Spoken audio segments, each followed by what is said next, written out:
Did you do any strenuous exercise in the past 30 minutes? No. Did you smoke or have any caffeinated beverages? No. Before measuring the blood pressure, make sure that the examining room should be quiet and comfortably warm. Also make sure the arm is free of clothing so that the cuff makes a direct contact with the skin.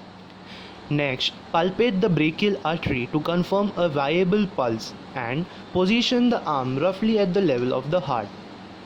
Make sure to place the cuff at least 2.5 cm above the antecubital crease by measuring with the fingers. Also, the cuff's artery mark should be just above the brachial artery.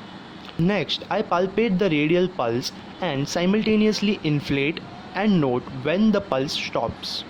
Here, the pulse stops at 120 mm of mercury. I slowly deflate. Wait for 15 to 20 seconds and then inflate again by adding 30 mm of mercury to the estimated systolic pressure. Place the bell of the stethoscope over the brachial artery. Next, I'll inflate up to 150 mm of mercury and very slowly release the pressure, simultaneously listening for the first heart sound. The first sound is heard at 115 mm of mercury, the systolic pressure. The last corticoid sound is heard at 70 mm of mercury. This is the diastolic pressure. For accurate readings, the blood pressure readings must be taken a few more times and on both the arms. While starting with the examination of ear, first we shall take some sanitary measures such as sanitation of our hands with a hand sanitizer or alcohol and wearing gloves. Now moving towards the inspection of the auricle, we shall first inspect each auricle and the surrounding tissue to look for the size, deformities, lumps or skin lesions. Now we shall remember that if along with earache there is discharge or inflammation present, then move the auricle upwards and then downwards. Press the tragus and press firmly behind the ear to note if there is any tenderness present. Now coming towards the main part, that is the inspection of the ear canal and eardrum with the help of otoscope. First tilt the patient's head to the opposite side, then grasp the auricle firmly but gently while putting it upward, backward and slightly outward. Then insert into the canal slightly down and forward the largest ear speculum that the canal will accommodate. Then brace your hand against the patient's head as a measure so that it can follow any sudden or unexpected movements, thus avoiding injury to the ear. Now during inspection of the ear canal through the otoscope, we should see for the patency of the ear canal, identify any discharge, describe the walls of the ear canal, note any redness or swelling, inspect the tympanic membrane and note for the following: color, pearly white or pinkish grey, hyperemic in myringitis, intact or perforated, contour, cone of light, a change in the normal contour. In the whispered voice test, stand behind the patient at one arm's length. Ensure all the windows and openings in the rooms are closed. Then whisper a combination of alphabet and numbers in the ear and ask the patient to recognize those. Do the similar procedure with the other ear as well. Now if the patient is not able to recognize the alphabets or numbers, he is positive for the... Now coming towards the Rene test. The Rene test is used to evaluate hearing loss. It is conducted by placing a tuning fork on the mastoid bone and then adjacent to the outer ear. Now we shall ask the patient in which position was the voice better. If the bone conduction is greater than air conduction, then it indicates a potential deafness in that ear. Now coming towards the Weber test, which is a quick hearing test. In this, the vibrating tuning fork is placed on the middle of the forehead or on the vertex. Now we shall ask the patient to tell whether the sound is heard equally on both the sides or whether the sound is greater in one side. Normally, the tone is heard equally loudly in both ears and is localized to the midline. The tone is lateralized to the worse ear in conductive hearing loss and to the better ear in sensory neural hearing loss.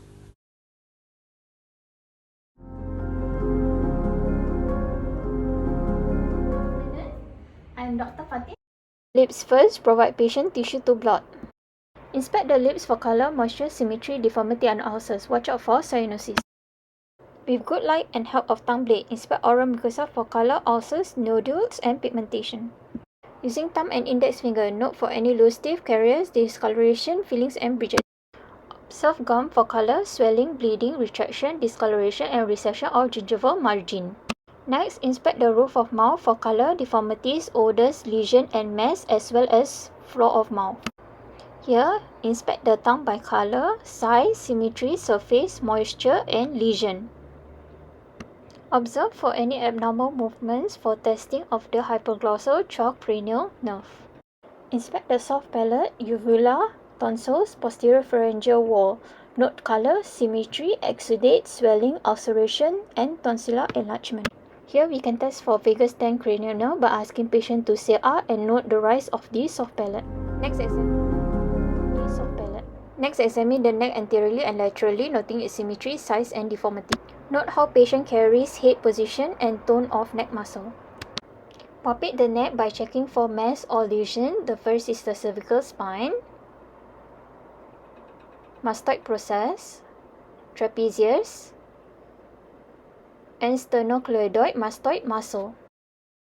To locate the patient trachea, palpate with fingertips between the SCM muscles at the suprasternal notch. Compare the tracheal position to an imaginary vertical line. Attempt to displace the trachea. Any deviation from the midline is considered abnormal. Standing behind seated patient, palpate lymph nodes in sequence of preauricular, posterior auricular, occipital, tonsillar, submandibular, submental, superficial cervical, posterior cervical chain, deep cervical chain, and supraclavicular. Inspect thyroid and observe cricoid cartilage rise as a person swallows. Note its placement. Tracing down, find the thyroid cartilage, cricoid membrane, and cricoid cartilage.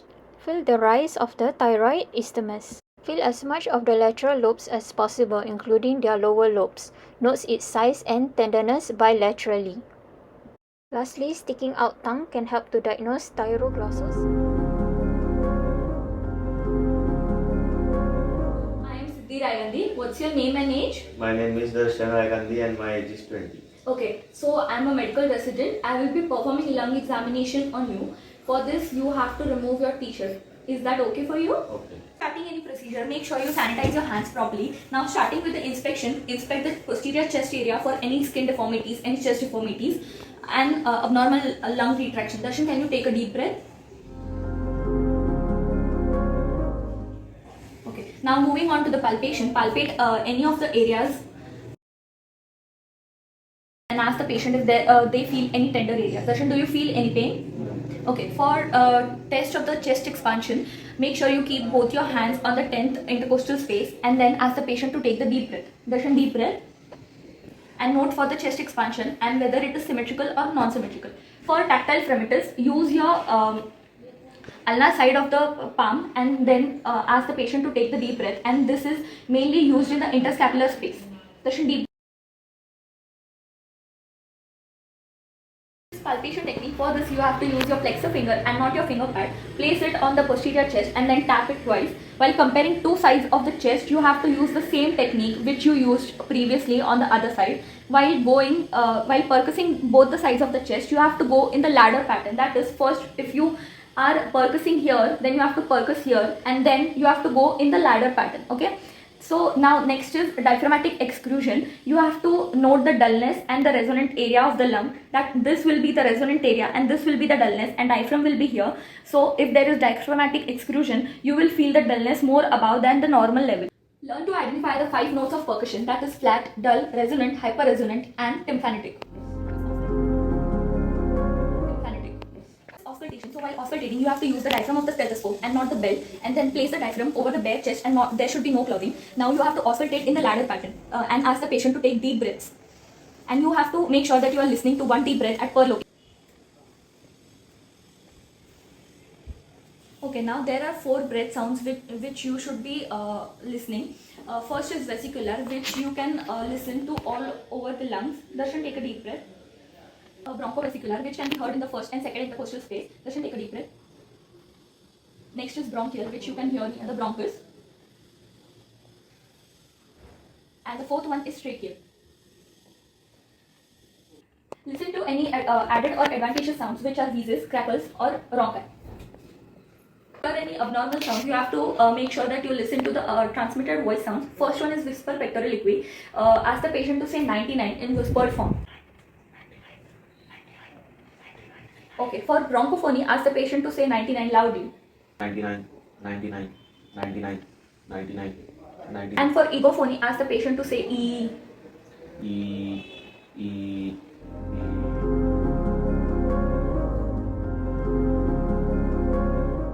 After introducing ourselves and explaining the procedure to the patient and gaining consent, we will begin our cardiovascular examination. First, we will inspect and palpate the neck vessels. To inspect the neck for venous distension, stand on the right side of the patient, start with the patient supine, then elevate the trunk to about 30 degrees from the horizontal. Then turn the head slightly to the left. Illuminate the right side of the neck obliquely with a pen light, noting the top level of the venous pulsation. Next, we will measure the jugular venous pressure and central venous pressure, placing the ruler 1 on the sternal angle and place ruler 2 at exact right angle to ruler 1. This constitutes the horizontal line. Move ruler 2 up and down, maintaining horizontal position so that its lower edge rests at the top of the jugular distension. Now read the vertical distance of ruler 1 and add 5 cm to get the CV, because the distance from the sternal angle to the right atrium is 5 cm. Next, inspect and palpate the carotid arteries.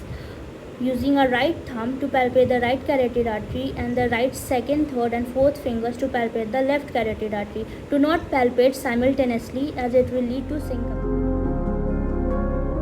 Of the second and third digit over the visualized apex beat and note its amplitude, whether it is strong or weak, and rhythm, that is regular or irregular. Here it was a strong amplitude with a regular rhythm. Once palpated, mark the apex with an X and locate its exact location. Here it was at the 5th ICS, 3 cm medial to the LMCL. For abnormal pulsations such as for thirst or left and hip, we will place our right hand over the left lower sternal border and feel at the apex for the thirst or left. Palpate heart sounds. Press the second and third fingertips at the base over the aortic and pulmonic valve areas to feel for the A2 and P2, and then at the apex for S3. For thrills, apply the palmar base of your fingers over the valvular areas against the intercostal space parallel to the ribs to feel for thrills. Start over the aortic area, then the pulmonic area, move downward along the left lower sternal border and finally to the apex and into the mid axillary line. Auscultation of the precordium. We will position the patient as in palpation, place the diaphragm or bell of the stethoscope over the apex and count the rate per minute. The rate varies normally from 60 to 100 beats per minute. Here the rhythm was regular. Now identify the first and second heart sound, place the diaphragm on the base and the apex or vice versa, and listen for the S1 and S2. Gently position your left index and middle finger on the carotid artery. The upstroke corresponds to S1, which is in the beginning of systole, and other sound is the S2. To listen for extra heart sound S3 and S4, the technique is to ask the patient to sit and lean forward, placing the bell lightly over the apex and listening for a possible S3 and S4. Now, we can also auscultate for murmurs using the inching technique with both the bell and the diaphragm, starting from the base over the aortic valve region and inched gradually to the pulmonary valve area, then downward to a tricuspid area and laterally to the mitral valve area or vice versa. Listen through several respiratory cycles.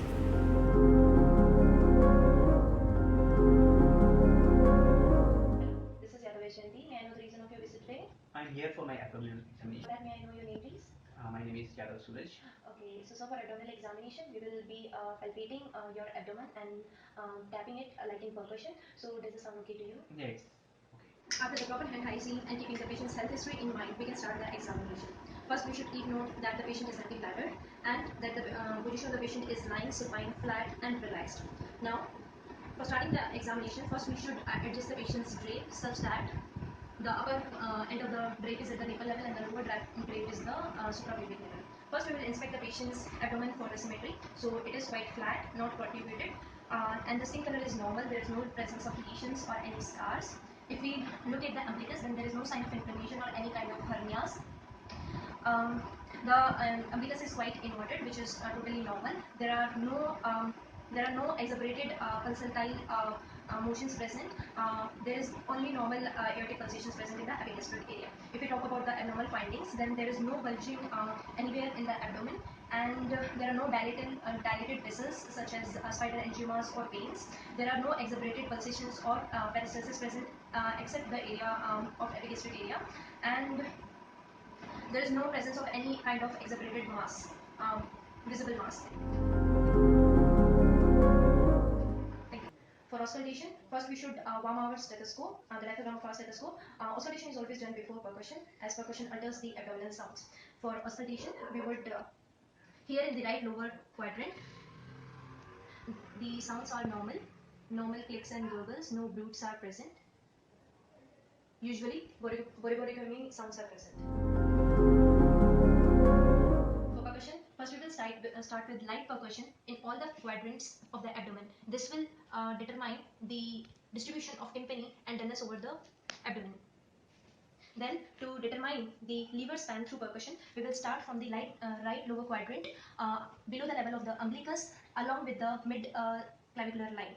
We will start percussing from here towards upwards to determine the lower edge of lever dullness. Then, to determine the upper level of lever dullness, we will start from the third to fourth intercostal space, starting from the resonance of the lungs, moving downwards to the upper level of lever edge dullness. This distance is usually between 6 to 12 cm along the mid clavicular line and 4 to 8 cm along the mid sternal line. Now, to percuss for the spleen, we will start from the 8th intercostal space along the mid axillary line, moving downwards to the 11th intercostal space. Meanwhile, looking for any dullness so that we can detect splenomegaly. Now, to percuss for presence of ascites, we will do the fluid wave. For that, can you please put your hands at the midline of your abdomen? Fine. Now we'll put one arm at the right side of the abdomen, and then we'll percuss at the left side, and then we will feel the impulse transmission on our palm on the right side. This is the fluid wave test. For the shifting dullness, we will start from the umbilicus level and we will move laterally, and then we will notice the changing point from tympani to dullness. Then we will have the patient on his left lateral decubitus position, and we will repeat the procedure. We will note for any change in this change of tympani from dullness point. If there is present, then ascites might be present. Then we'll have the patient in the sitting, and we will check for costovertebral angle tenderness, that is kidney punch. We will have the patient in the sitting position, and we will put our hands on the costovertebral angle. Then we will strike it with the ulnar surface of the other hand. We will do it on both the sides. And we'll ask the patient if there is any tenderness present. Please let me know if there is any tenderness present. No? This not For palpation, keep your hand flat and parallel to the patient's abdomen. Also, ask the patients to take deep breaths. If the patient is ticklish, then you should keep the patient's hand below your hand while palpating the abdomen. Now, for light palpation, we will use the tips of our finger, and we will press 1 centimeter deep with a dipping motion. For obese patients, we will do deep palpation, which is 4 to 5 centimeter deep, using both of our hands, which is known as double-handed technique, in which we will, in dipping motion, we will press 4 to centimeter deep in all the 4 quadrants of the patient. Look for any tenderness present, or also for any facial expressions of the patient. For palpation of the liver, keep your left hand at the back of the abdomen at the level of 11th and 12th thoracic vertebrae and the tissues below. Keep your right hand well below the lower border of liver dullness. Then ask the patient to take a deep breath. While the patient breathes deeply, push the lower abdomen with your left hand upwards and try to move your right hand upwards to feel the edge of liver. In most of the patients, the edge of the liver is not palpable, But if it is palpable, then try to note the characteristics of it, which is smooth, sharp, and which should not be having any tenderness. Now, for the palpation of the spleen, you should keep your left hand at the mid-axillary level, at the level of 10th and 12th thoracic vertebrae. With your right hand, keep it on the left upper quadrant and ask the patient to take a deep breath. When the patient takes a deep breath, try to glide your fingers upwards towards the costal margin, and try to feel the lower tip of the spleen.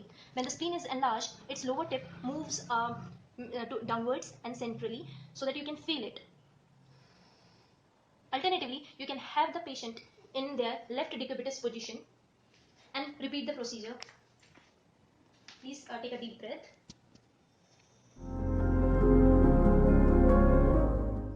For special maneuvers to determine localized peritonitis, first we will use rebound tenderness, in which you should press your approximated finger almost perpendicularly deeply into the area of pain. Then withdraw the fingers suddenly. For positive sign, there is an intensified pain upon the withdrawal of the fingers. During this, look for the sign of acute appendicitis. Look for the Rovsing signs, in which there is a rebound tenderness on the right lower quadrant upon applying pressure on the left lower quadrant. Then for the possessed sign, ask the patient to flex their thigh against your resistance. Positive sign, there is tenderness in the right lower quadrant when the patient does this. Then for the obturator sign, ask the patient to flex the hip and the knee perpendicularly and then internally rotate the hip bone, which stretches the internal obturator. Positive sign, there is a increased tenderness in the right lower quadrant. Now, to determine a possible acute cholecystitis, put your hand right under the right costal margin and then ask the patient to take deep breaths, which is, then look for the tenderness when the patient is breathing. When there is a positive sign, there is a sudden respiratory arrest due to the sharp tenderness which is created. This is called Murphy's sign.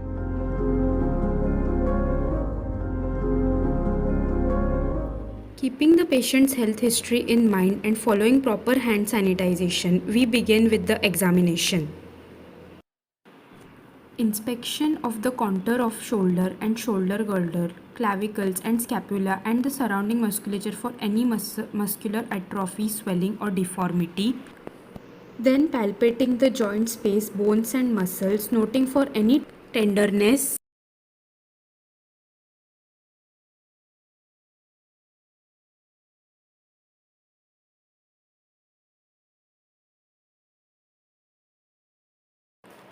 Now performing the range of motion.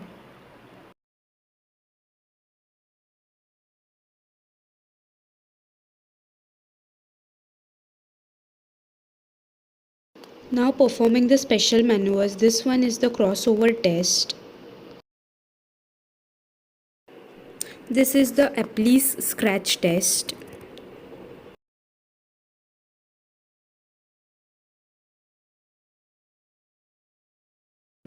This is near impingement test. This is Hawkins test. This test is empty can test.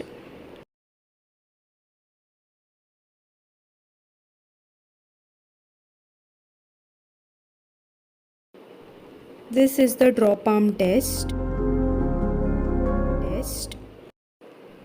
In inspection of wrist, we inspect the dorsal and palmar aspects of the hand and wrist and note any swelling and arrhythmia over the joints, deformities, nodules and bony enlargements or muscular atrophy.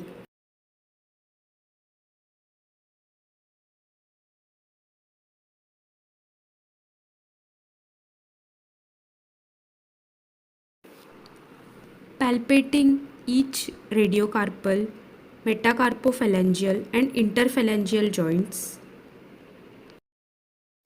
Performing the range of motion. Then performing the special maneuvers. This maneuver is known as the hand grip strength test. Now performing the range of motion. This is the Tinel sign and this is the phalange.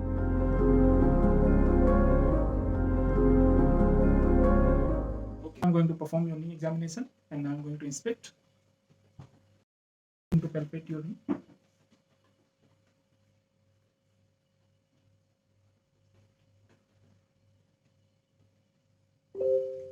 Okay. Do you feel any sensation? Any No, pain? no pain.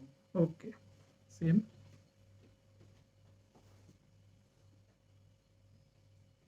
Same. No pain. No pain. To check if there is tenderness present or not. So please try to. Yeah. Okay. Now placing. Same if you feel any pain. No pain. Okay. No. Okay. Same here.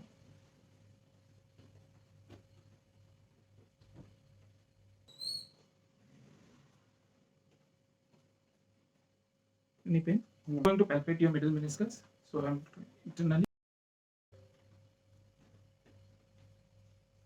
Okay, now I'm going to palpate your. Now I'm going to extend externally. Palpate your lateral. Okay, back motor test and now try to flex your knee. Okay, now I'm going to rotating laterally for the middle meniscus. Tell me if you feel any pain. No, doctor. Okay, same. Habitual internally and check the if there is for the lateral meniscus. Do you feel pain? No, doctor. Okay. Sorry. So there's drop test. So try to flex your knee. Okay. I'm going to push it.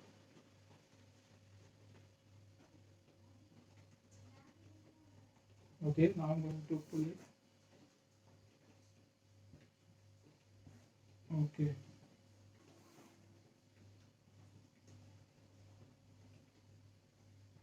Okay, now I'm going to pull it. To perform a valgus test. So I'm trying to rotate externally. Okay. Okay.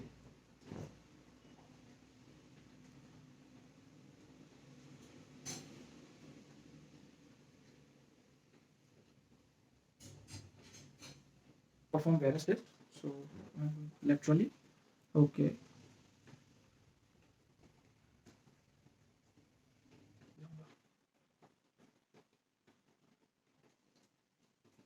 I'm going to perform Lachman test. So I wanted to place it in 30-degree angle. Okay, good. Now I'm going to extend it lateral. Yeah, lateral, yeah. And now I'm going to.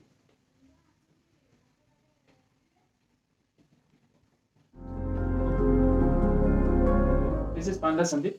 And today I'm going to perform your wrist and knee examination. Is that okay for you? That's fine. Sanitize first.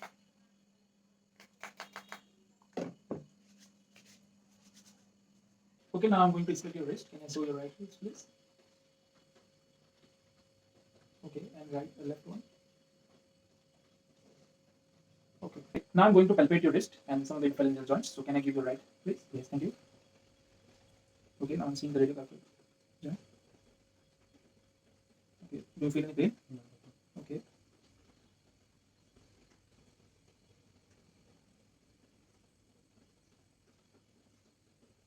Okay. No. Okay. Now give you the other hand. Okay.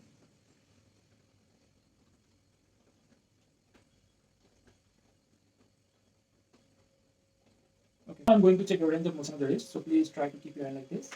Okay. Now don't try to put pressure on the wrist and try to flex like this. The wrist. Yeah. Do you feel any pain or No. restriction? Okay. And again. And like this. This is extension. Okay. And now try to deviate. And both hand like this. Okay. Again. Yeah. Okay. Then try to deviate like outer side. Like this. Yeah. Again. Okay. Now follow like this. Try to yeah. Okay. Now try to make a fist like this. Okay. Now try to extend till the back you can. Yeah. Right. And again on the left side of your hand, try to make a fist and then extend. Okay. Okay. Now try to take the both hand and try to abduct as far as you can. Like this. Yeah. Okay. And staying in this position, try to abduct like this. Okay. Try to place it like this. And try to flex your thumb to the base of the finger. Try to do the same with the opposite. Okay. Now extend both the thumb at the same time. Okay. Now try to abduct like this. Yeah. Okay. Do again. Okay. In that position, now try to put it back forward. Yeah. I'm going to check for the tender sign. The first one. Try to give your right hand like this. Okay. I'm going to percuss. Tell me if you feel any tingling sensation or pain or sensitivity. Okay.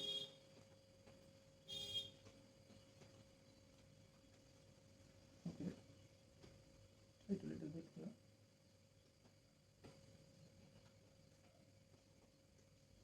Okay. Now to give the left hand.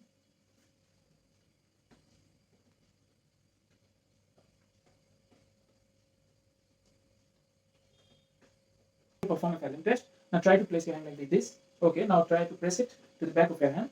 Okay, maintain 90 degree. Try to, yeah. Okay, do you feel any pain?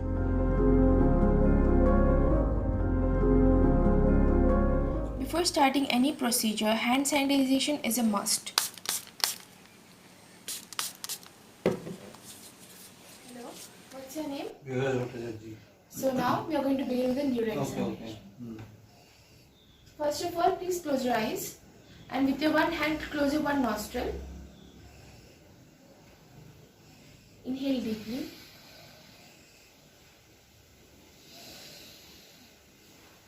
Open your eyes. Could you smell it? Yes. This is the Snellen chart which will be used for the visual acuity test. Now what you have to do is cover your one eye and read the smallest line of letters possible on the chart. Okay.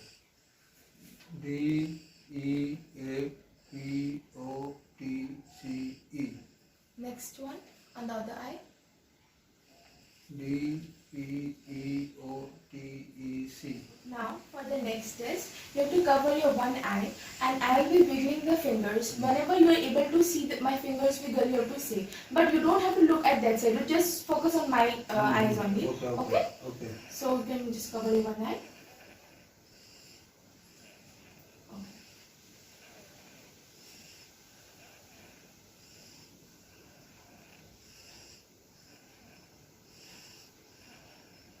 Now on the other eye.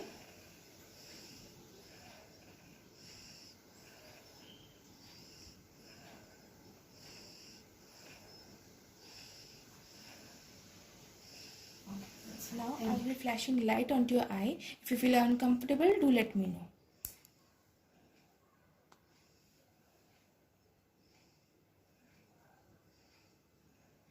Now for the next test, I have to dim the light a little bit. Is it fine? Okay.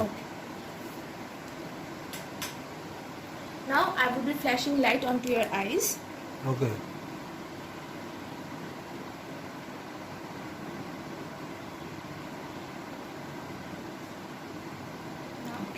Thank you. I'll be showing, you have to just look at the tip of the pencil. Wherever I move it, but you have to just concentrate on the tip of this pencil, okay?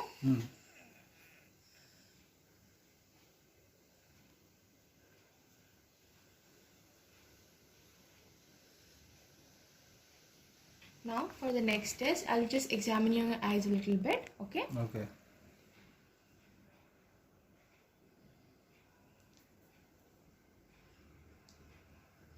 Now for the next test, I'll be moving my finger from one place to the another in a particular manner, and you have to just see my and just focus on the tip of my hand only, okay? Okay.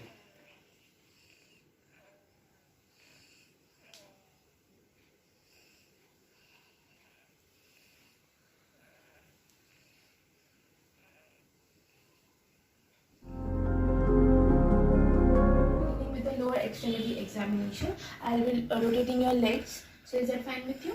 Okay, I'm fine. First, I would like to check your legs for any lesions or any cyst or any stuff like that.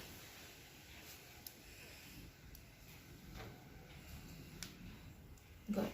Now you just have to lift your leg all the way up. Flexion. Just fold it down. Extension. Abduction. Adduction. Bend your knee. Internal rotation. External rotation. Fine. Now I will confirm for the other leg too. Okay. Flexion. Extension. Abduction. Adduction. Internal rotation. External rotation. Fine.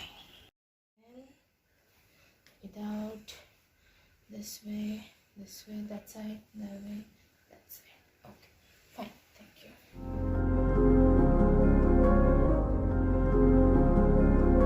This is Prashya Kashyap, and today we are here to test for cranial nerve 5, 7 and 8 and at the upper extremities and a patient to baseline 1. Let's get started. Okay. So we are starting with the cranial nerve 5, the sensory reflexes, and I'll ask my patient to see what kind of sensation does he feel.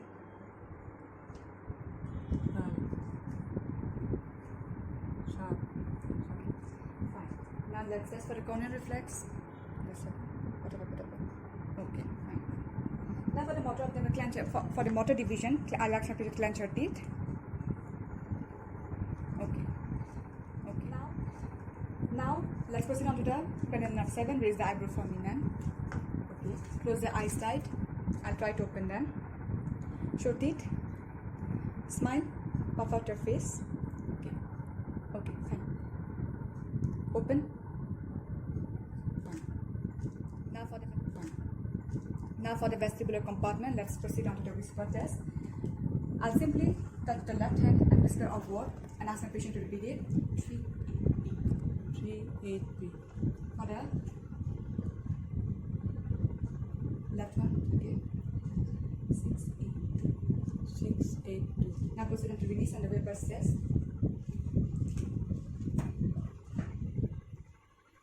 Will it stop? Can you hear it? No. Will it stop? No. Can you hear it? Yes. Now let's proceed on to the Weber's test. Okay. I'll ask my patient in which ear does she can hear more. Left. Fine.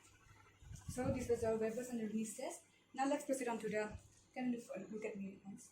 Now this was the vestibular compartment. We are looking for upper extremity motor test. We are looking for any kind of asymmetry that she have.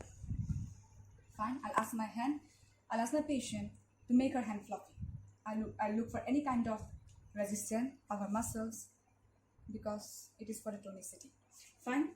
Now I'll look for the deep tendon reflex. I'll ask our hand will be mid-pronated position. Okay. Now for the supinator brachioradialis. Okay. Fine. Now for the triceps. For the upper extremity, upper limb, clench your feet. Clench. Now for the fingers.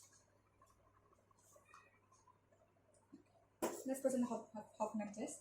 I'll simply flex the distal interphalangeal joint. So this is our Hoffman test. Now let's proceed on to the abduction and the adduction. I'll simply ask the patient to put her hand in the supine position. Resist. This was the power of that of the adduction. Adduction. Can you do it like this? Power of flexion.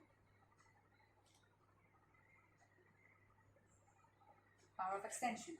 Now let's proceed on to that of the nose to finger test. Nose to finger test.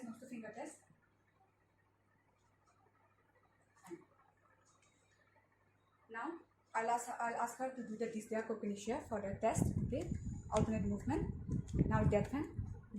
Yeah, fine. Now let's go on to the construction apraxia. I'll ask my patient to simply pretend to drink a cup of tea. So this was the test for apraxia. Now let's go for construction of apraxia. I'll ask my patient to draw a figure. Can you draw it, ma'am?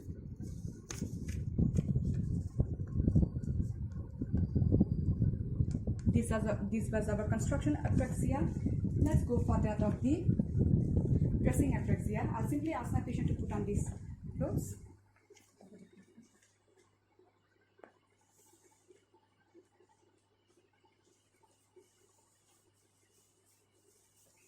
So our test is done.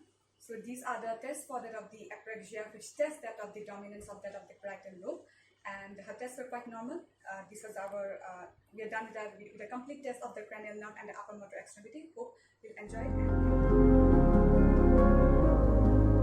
How are you? I'm fine.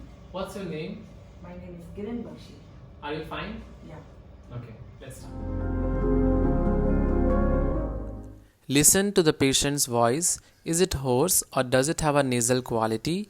Hoarseness occur in the vocal cord paralysis and nasal voice occur in the paralysis of the palate. Look at the position of the uvula. It should be midline and in disease state, it deviates to the stronger side. Look at the palate and ask the patient to say ah. There should be equal elevation of the palate on the phonation. In unilateral paralysis, one side of the palate fails to rise and together with the uvula is pulled toward the normal side. First, warn the patient that you are going to test the gag reflex, which some patient may refuse. Use a tongue depressor to stimulate the pharyngeal mucosa. This causes the patient to gag. In unilateral absence of this reflex, suggest a lesion of cranial nerve 9 and perhaps 10. To test for sternocleidomastoid muscle, ask the patient to turn his head to the one side against resistance of the examiner's hand, then feel the muscle on the opposite side to contract firmly. Now, to test for trapezius muscle, place both hands on the patient's shoulder to palpate the muscle on each side with the thumb and fingers. Ask the patient to elevate the shoulder against resistance. Equal contraction of the trapezius should occur on both sides. Inspect the tongue as it lies on the floor of the mouth. Look for any fasciculation. Since the protruded tongue always has some involuntary movements, with the patient's tongue protruded, look for any asymmetry, atrophy, or deviation from the midline. The tongue deviates to the weaker side. Ask the patient to move tongue from side to side. The movement should be smoothly performed and rhythmic in character. Place your thumb or finger firmly on the bicep tendon. Aim the strike with the reflex hammer directly through your digit toward the bicep tendon. Observe flexion at the elbow and watch for and feel the contraction of the biceps muscle. The patient's hand should rest on the abdomen or the lap with the forearm partly pronated. Strike the radius with the point or flat edge of the reflex hammer about 1 to 2 inches above the wrist.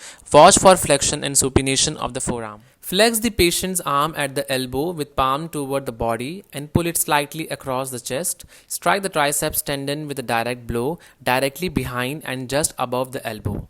Watch for contractions of the triceps muscle and extension at the elbow. Briskly tap the patellar tendon just below the patella.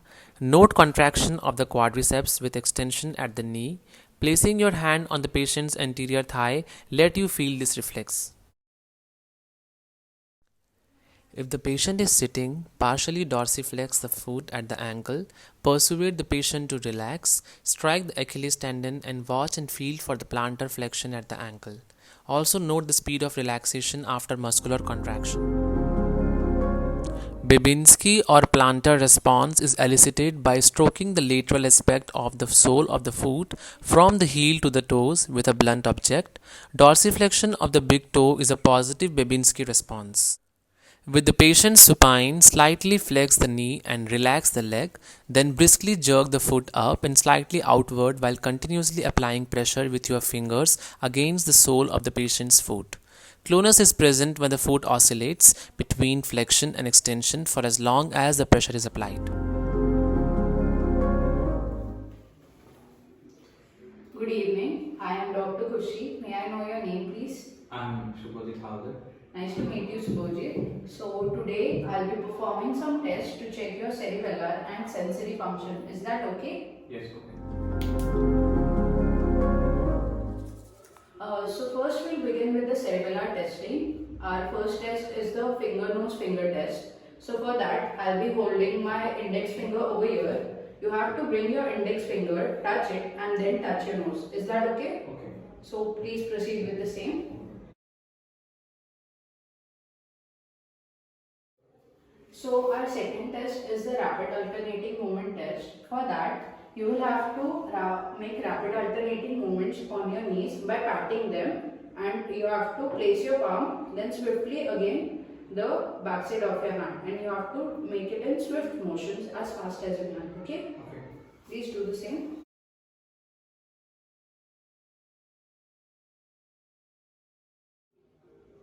So our next test is the heel to shin test. For that, you will placing this half of your leg on the anterior tibial surface of your other leg, and then you will swiftly move it down like this. Okay? Okay.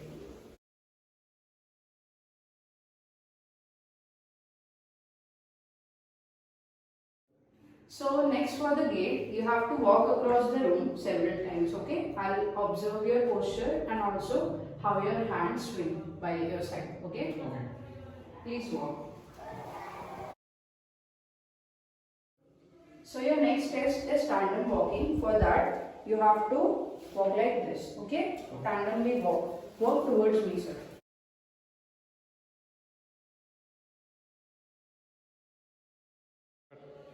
Now I need you to walk on your toes. Okay? Okay. Please.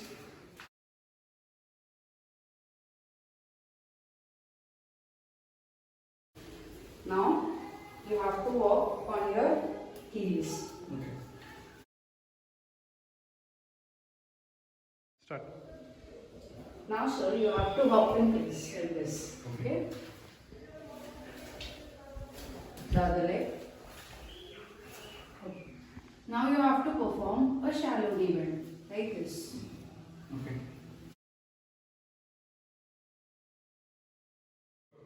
So now we will be performing the Romberg's test. For that, you will place your feet closed and your hands on the side, and you will stand for 30 seconds. Okay. Now close your eyes.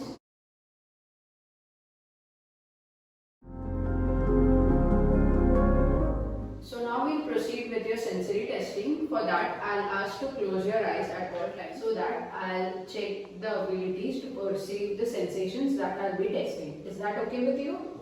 So first we'll begin with the primary sensation. Our first test is the superficial tactile sensation.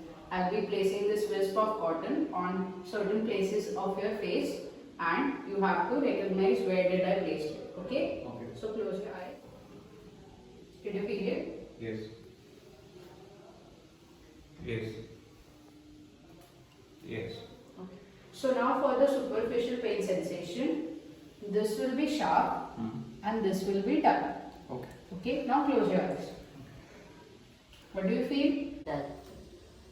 Sharp. Dull. Sharp.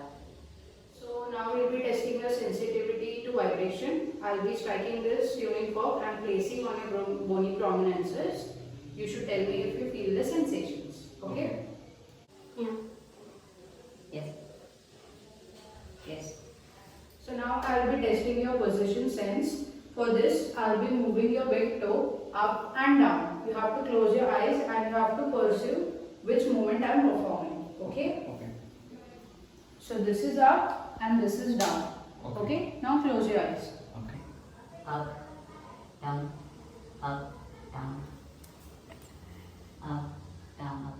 So now we'll be testing for the cortical and discriminatory forms of sensation. So we'll begin with the 2-point discrimination test. So for that, I'll be using this paper clip. I'll place it on certain places on your hand. You have to tell me if you feel 1 point or 2 points. Okay? Okay. Now close your eyes. 1. 2. 1. So now for point localization, I'll be placing the tip on certain places of your hand. You have to tell me where did I touch. Okay? Okay. Close your eyes.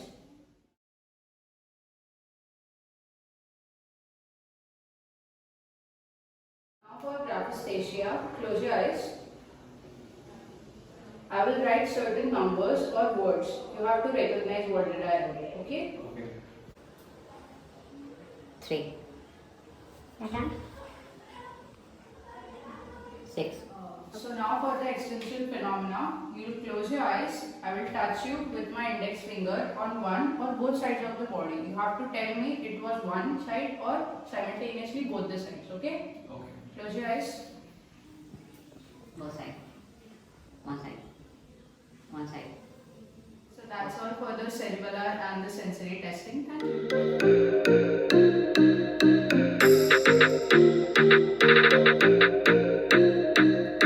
you.